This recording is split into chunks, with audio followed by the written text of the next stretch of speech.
iyi si tutambuka mu bihe bitandukanye, harimo ibihe byiza, haba n'ibihe by'umubabaro ukaze, yewe bijya binaza bigasiba ibyiza twigeze kwigiriramo. Umuntu akamera nk'aho atigeze anezerwa, umuntu akamera nk'aho nta bindi byiringiro biri imbere hazaza, ariko nongera mvutse ngo Imana igenga byose. Hitamo kwishingikirizaho, hitamo kuyikomezaho, hitamo kuyihindura ubuhungiro bwawe n'ubwihisho bwawe, na wa wundi wishingikirizaho kugira ngo ubashe gukomera no gutsinda iby'isi. Ni umugisha kwizera Kristo, ni ubuntu butangaje butuma Imana ubwayo yururuka ikabana natwe biciye mu mwuka wayo, umwuka wera twasigiwe uri kumwe n'itorero kuzageza igihe itorero rizazamurirwa. Ntukajye wibagirwa izo mbaraga, ntukajye wibagirwa ubwo buntu butangaje isi yose itahawe, bubonerwa gusa muri Kristo Yesu. Rero urashyigikiwe, urashinganywe, ntabwo uri wenyine. Reka dukomeze gufatanya kugwiza ijambo ry'Imana mu mitima yacu. Turimo turasoma mu gitabo cya Zaburi, igitabo cyiza kinejeje umuntu wese yasengeramo, umuntu yabona agace kose yasengeramo yajyanisha n'ibihe yaba ahagazemo. Turimo turasoma Zaburi ya 8 ndetse na Zaburi ya 9.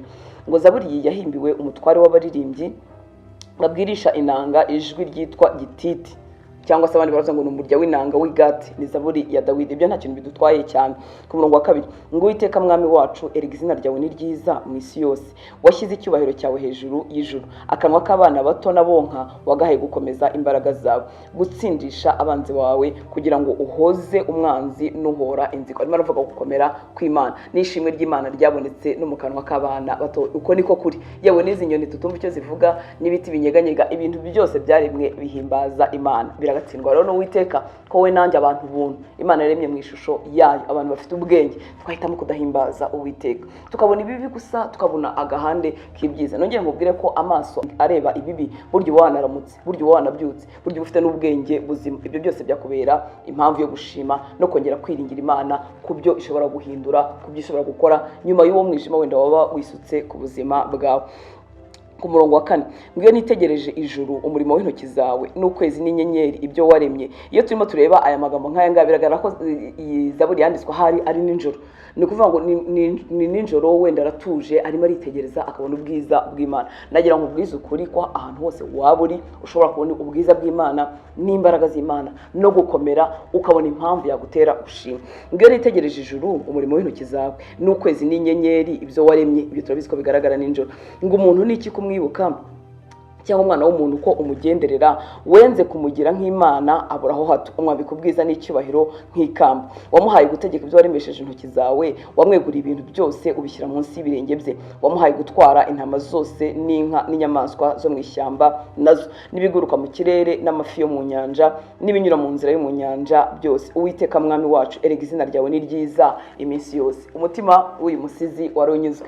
Ni mwijoro arareba inyenyeri, arareba ukwezi, arareba imirimo y'Imana itangaje. Akongera agatangara akavuga ngo noneho umuntu ni iki byatumye umugira uko wamugize, ngo yenze kumugira nk'Imana haburaho hatoya. Biratangaje uburyo Imana wamugani yakwiremera iyi si itangaje, ibiva mu kirere, ukwezi, izuba, inyenyeri n'ibindi bintu bitangaje, yewe n'iyi mibumbe tugendaho, uburyo Imana yabirema yarangiza igafata umuntu ikamugira umutware wabyo. Ibi byose byakatuviriyemo ishimwe. Ariko hari igihe umutima wijima, umuntu wese ibyo byose ntabibone, akumva ntacyo bivuze. Nasanze kunezererwa Imana, kubasha kwishimira Imana, bizanwa n'agace ka Kristo tugenda dusobanukirwa. Uko tugenda dusobanukirwa icyo Kristo yakoze ku musaraba, urukundo yadukunze tudakwiriye, imbabazi yatugiriye tudakwiriye, nibyo bizana kunezererwa Imana, no ku muntu yayiririmbira, no ku muntu yagira inspiration cyangwa ibindi bintu ahumekewe muri we bituma arushaho gushima Imana. Uko dusobanukirwa Kristo no kwishimira ry'Imana yakoze ikirimo gukora rigwira mu buzima bwacu. Uko tudasobanukirwa Kristo niko amashimwe agabanuka, kumva Imana nta kiri cyo ntacyo yakoze, ugasanga ibibi biri ku buzima bwawe nibyo byinshi. Rero ibanga si irindi, ni ugushaka gusobanukirwa Kristo, kandi tumukura hehe? Mu mwanya tumarana nawe iyo twiga ijambo ry'Imana, niko amaso y'imitima yacu agenda afunguka. Ngo Paulo yakundaga kubisengera amatorero, yandikiraga amaso y'imitima yacu arafunguka, yagenda afunguka, tukagenda turushaho gusobanukirwa Kristo, amashimwe akaba menshi imbere y'Imana yacu. Muri Zaburi ya 9, ngo ndashimisha Uwiteka, nayo ni Zaburi ya Dawidi. Ndashimisha Uwiteka umutima wanjye wose, ndatekereza abantu imirimo yawe yose itangaza. Ndakunezererwa, ndakwishimira usumba byose. Ndaririmba ishimwe ry'izina ryawe, kuko abanzi banjye basubira inyuma, bagasitazwa bakarimburwa no mu maso hawe. Kuko wanciriye urubanza rukwiriye rutunganye, wicaye ku ntebe uca imanza zitabera. Wakangaye abanyamahanga, warimbuye abanyabyaha, wasibanganije amazina yabo iteka ryose. Abanzi banjye bashizeho barimbutse iteka n'imidugudu yabo warayishenye no kwibuka kwabo kwarabuze. Nagira ngo igihe usoma Zaburi nk'ingiyi ujye ufata akanya gato ko gutekereza no gusubiza amaso inyuma, wibuke intambara zose Uwiteka yakurwaniriye. Hatangiye havuga ngo nashima Uwiteka umutima wanjye wose, ndatekereza abantu imirimo yawe yose itangaza. Fata umwanya wo gusa nkaho utekerereza abantu imirimo yose itangaza. Nasanze mu minsi y'umubabaro iyo umuntu abyibwiye akavuga ati reka nongere mbare imigisha y'Uwiteka, cyangwa ufite ikintu cyakugoye ubona kitazacamo, ubona kigoye, ukajya wibaza ese Imana izagisubiza iciye hehe. Iyo muri ako kanya ufashe umwanya wo gusubiza amaso inyuma, uhita usanga ibintu Uwiteka yigeze gukora biruta n'icyo kintu. Ibyo bintu birankorera kandi bikorera n'abandi bantu benshi. Twese mu buzima tujya tugira ibintu biduhiga, ariko wifasha akanya ukibuka intambara Uwiteka yakurwaniriye. Ibindi bintu byahoze ari ibyifuzo, byahoze ari amasengesho, byahoze ari imitwaro ikuremereye, wasubiza amaso inyuma ugasanga Uwiteka yarabikoze kandi mu buryo butangaje, bituma amashimwe aguma mu mitima yacu no kwizera Imana kwaguma mu mitima yacu. Ubikore nkaho ugiye kubwira abantu, kuko hari igihe wavuga uti se kwibwira ko numva ntabonaho nihera, ariko ubikore nkaho ugiye kubwira abantu, imirimo y'Uwiteka ku buzima bwawe kuva wavuka. Wibuke ibyo Uwiteka yagusimbukije, wibuke Uwiteka yakurwaniriye, n'ukuri amashimwe araza kuboneka mu mutima wawe. Ku murongo wa 8 ngo ariko Uwiteka yicara ari umwami iteka, yiteguriye imanza intebe ye, azacira abari mu isi imanza zitabera, azaha amahanga imanza z'ukuri. Kandi Uwiteka azabera abahatwa igihome kirekire, abahatwa cyangwa se abarengana azababera igihome kirekire. Muri bwo igihome ni ubuhungiro bukomeye bwubakishijwe ibikuta binini by'amabuye. Uwiteka rero azabera abahatwa cyangwa se abarengana ubuhungiro, ni ukuvuga ngo azabarenganura mu yandi magambo, cyangwa se azabatabara abakure mu maboko y'ababarenganyaga. Ngo bazi izina ryawe bazakwiringira, koko wowe Uwiteka utareka abagushaka. Ni koko uko tumenya izina rye, izina si ukumenya ngo kanaka yitwa gutya gusa, ahubwo ni kumenya ibimugize, ibyo akunda, ibyo ashima, imbaraga ze, ubwizerwe bwe, ubushobozi bwe. Uko tumenya izina rye niko turushaho kumwiringira. Ngo bazi izina ryawe bazakwiringira, kuko wowe Uwiteka utareka abagushaka. Uko niko kuri. 12 ngo muririmbire Uwiteka utuye Siyoni, mumuvugirize impundu, mwamamaze mu mahanga imirimo yakoze, kuko uhorera amaraso abibuka, utibayirwa gutaka kw'abanyamubabaro. Uwiteka umbabarire, reba umubabaro mbabazwa n'abanyanga, ni wowe unzamura ukankura ku marembo y'urupfu, kugira ngo nerekanire ishimwe ryawe ryose mu marembo y'umukobwa w'i Siyoni, kandi nzishimira agakiza kawe. Iyo havuze ngo mu marembo y'umukobwa w'i Siyoni, ni nko kwafata umujyi cyangwa igihugu ukaburesha imvugo y'abantu. Ni nko kwavuga ngo Kigali urishimye cyangwa se warababaye, ni ukuvuga ngo ni imvugo y'umujyi w'ahantu umuntu yakoresha mu mvugo imeze nk'iyo abantu, ngo no gutiza ubumuntu cyangwa se ishusho y'ubumuntu, ngo kugira ngo nerekane ishimwe ryawe ryose mu marembo y'umukobwa w'i Siyoni, kandi nzishimira agakiza kawe. Mu yandi magambo yongereye ishimire muri uyu mujyi mwiza bahawe n'Imana wa Yerusalemu. Bamaze igihe batotejwe bagowe, ariko Mana wongere uzane ibyishimo, twongere twishimire muri uyu mujyi waduhaye. Ku murongo wa 16 ngo abanyamahanga baguye mu bushya bacukuye cyangwa se mu rwobo bacukuye, mu kigoyi bateze niho ikirenge cyabo gifashwe, mu mutego bateze nibo bafashwe. Ngo abanyabyaha bazasubizwa ikuzimu, nibo mahanga yose yibagirwa Imana, kuko umukene atazibagirana iteka, kandi ibyiringiro by'abanyamubabaro bitazabura iteka. Uwiteka haguruka, abantu be kunesha amahanga acirweho iteka imbere yawe. Uwiteka ubatera ubwoba, amahanga yimenye ko ari abantu buntu. Aracyasaba kurenganurwa, ariko arasaba kugira ngo Imana iburizemo imigambi y'ababi. Ababi, abatubaha Imana, abatitaye ku buzima bw'abantu, bashobora gupanga ibintu bibi pe bakabipangira abandi, rimwe na rimwe ibyo bakora kandi bikadacamo. Ariko isengesho rya Dawidi yavuze ngo Mana gira ikintu ukora, bibuke ko ari abantu buntu, bibuke ko hari ikibarusha amaboko, bibuke ko imigambi yabo yose mibi itabasha gushyirwa mu bikorwa. Ibyo bintu Uwiteka ajya bikora mu mbaraga ze nyinshi, mu bushobozi bwe bwinshi. Ashobora kureka ibintu runaka bikaba, ariko kandi ashobora no gushyiraho iherezo. Iyo niyo Mana yacu ishobora byose. Komeza uyiringire kandi usubiza amaso inyuma. Niba uhagaze mu gihe kigoye, subiza amaso inyuma urebe ibyo yigeze gutabaramo, bigutere kwiringira ko nibi ngibi yabigutabaramo. Imana iguhe umugisha. Reka dukomeze gufatanya kugwiza ijambo ry'Imana mu mitima yacu. Turi mu gitabo cya Zaburi, ni igitabo cyiza, nongere gusabe kujya ugisoma ugenda buhoro. Ntabwo icyangombwa ko turangiza Zaburi byihuse zose uko ari 150, nubwo tujye dufatanya Zaburi ngufiya tukazifatanya, ariko ikigenderewe ni ukunezererwa ibiri muri iri jambo, rikadutunga tukaryigiraho, tukarisengeramo, tukariramirizamo Imana, kuko byose birimo. Tugasuka se amaganya yacu igihe tuyafite mu mitima yacu, byose tukabisukira Imana. Cyangwa se ukwihuta ahubwo no kumva icyo buri murongo ukubwira.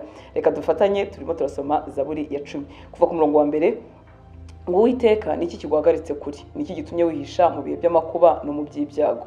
Ubwibone bw'umunyabyaha bumutera kwirukanira umunyamubabaro cyane kumufata, icyampa bagafatwa n'uburiganya batekereje, kuko umunyabyaha yihimbariza ibyo mu mutima we wifuza, kandi umunyazi yimura Uwiteka akamusuzugura. Umunyabyaha nk'uko ubwibone bwo mu maso he buri, aravuga ati ntazahura. Ibyo yibwira byose bihurira muri iri jambo ngo nta Mana iriho. Mwibuke ko kuno gusenga kwa Dawidi by'ibihe bitandukanye ubuzima bwe burimo gucamo, arimo aravuga ubwibone bw'umunyabyaha cyangwa se bw'umuntu utitaye ku Mana. Arangije avuga ngo uyu munyabyaha yirukankana umunyamubabaro cyangwa se warusha amaboko kugira ngo amufate amugirire nabi n'ibindi nk'ibyo ngibyo. Akongera akavuga ngo ubwibone bw'umunyabyaha mutera avuga ngo mu ijambo rimwe akuyemo ibikorwa bye byose n'iby'umutima wibwira ngo nta Mana iriho.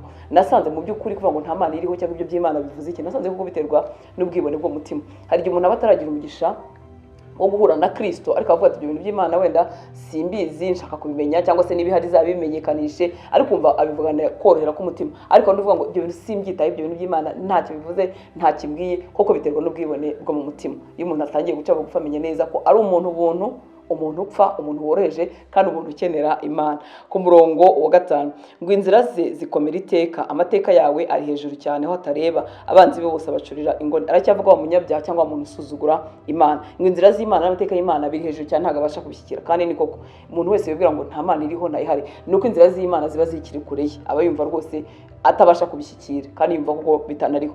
Ngo abanzi be bose abacurira ingoni, agirira nabi abanzi be. Bibiliya y'ijambo ry'Imana yavuze ngo bacira mu maso, ngo nta kintu bavuze, asuzugura umuntu, akumva umuntu nta gaciro afite. Ngo aribwira ati sinzanyeganyezwa kugeza ibihe byose, sinzabona ibyago. Urumva ubwibone bwo mutima uburyo bushukana, sinzanyeganyezwa kugeza ibihe byose, sinzabona ibyago. Ngo akanwa ke kuzuye imivumo n'uburiganya n'agahato, munsi y'ururimi rwe hariho igomwa no gukiranirwa. Yicara mu bico byo mu midugudu, mu rwihisho yica abatariho urubanza, amaso ye ayatatisha umunyamubabaro. Nuvuga ngo ashakisha uwo yagirira nabi, amaso ye ahora ashakisha uwo yarenganya kugira ngo wenda agire inyungu runaka. Ngo yubikirira mu gico nk'uko intare yubikirira mu isenga ryayo, yubikirira gufata umunyamubabaro, kandi koko aramufata akamukururisha ikigoyi, kikamukururisha umutego we. Byose muri iyi si akenshi umunyabyaha cyangwa se uwo Bibiliya yita umugome cyangwa umunyakibi abikorera ku bw'inyungu runaka. Nuvuga ngo ntiyita ku buzima bw'abandi bantu bapfa bagirirwa nabi cyangwa nuko abikoramo inyungu runaka. Nuvuga ngo ubuzima bworoshije amaboko abutsikamira cyane, ibintu biragatsindwa n'Uwiteka ntibikagaragare ku buzima bw'abubaha Imana. 11 ngo aribwira ati Imana yibagiwe, ishe mu maso hayo ntabwo izabireba. Mu yandi magambo yibwira ko ibibakora Imana itabireba, mbese arica agakiza, Imana ntago ibireba, ntifite amaso yo kubibona cyangwa se ntifite amaboko yo kugira icyo bikora. Ngo Uwiteka, none akomeza agasenga Dawidi, Uwiteka haguruka Mana, manika ukuboko kwawe ntiwibagirwe umunyamubabaro. Niki gituma umunyabyaha asuzugura Imana, akayibwira mu mutima ati ntuzahora, ntabwo uzahana. Mu yandi magambo Dawidi aracyasenga iri jambo rivuga ngo niki gituma umunyabyaha asuzugura Imana, akayibwira mu mutima we ngo ntabwo uzahora cyangwa se ntabwo uzahana. Muri Bibiliya ijambo ry'Imana rivuga ngo kuki umugome yagusuzugura akibwira ngo Imana nta kizantwara. Nibyo bavuze mu mvugo isanzwe, kuki Imana wakwemera ibi bintu bikagumaho. Ku murongo wa 15 aracyasenga Dawidi ngo vunagura ukuboko k'umunyabyaha, ushimikire ububi bw'umubi kugeza aho utazaba umusanganira. Aha ngaha vunagura amaboko y'umunyabyaha, uvuga ngo tsemba ububasha bw'umugome, mwambura ubushobozi kugeza igihe ububi bwari bumurimo bwamuteraga kugira nabi uzasanga butakimurimo, ubumaremo mu mutima we cyangwa se mu buzima bwe. 17 Uwiteka wumvise ibyo abanyamubabaro bashaka, uzakomeza imitima yabo, uzatyariza ugutwi kugira ngo ucire imfubyi n'abahatwa cyangwa se abakandamijwe imanza zibakwiriye. Mu yandi magambo barenganure, umuntu wakomotse mu butaka ye kuzongera gutera ubwoba. Nkunda uburyo Zaburi za Dawidi zirangira, niba waragiye bikurikira, yavuze gukomera k'umungizi wa nabi, ku munyabyaha, k'umugome n'ibiki, ariko arangirije avuga ko Mana uzatabara uhatwa, uzatabara urengana, uzatabara imfubyi, uzatabara abakandamijwe, kandi ntabwo uzemera ko umuntu yatera isi ubwoba, yatigisa isi kubera kwitera ubwoba no kugaragaza ubushobozi bwe, ariko cyane cyane mu buryo bubi. Niko arimo arangiza isengesho rye, imigambi y'ababi ntigahame. Nubwo isi itwawe n'ubutware bwa Satani, ariko reka isengesho ryawe n'iryanjye ndetse n'ubuzima bwacu buharanire kugabanya ikibi aho bishoboka. Ubuzima bwawe ntibubemo imigambi mibi namba. Ku muntu wese urusha imbaraga, urusha amaboko, ntihakabe imigambi mibi, ntukayicaremo, ntukayishyigikire. Nusanga naho irimo ipangwa, ntukayishyigikire. Imana irabireba kandi igira inganuro.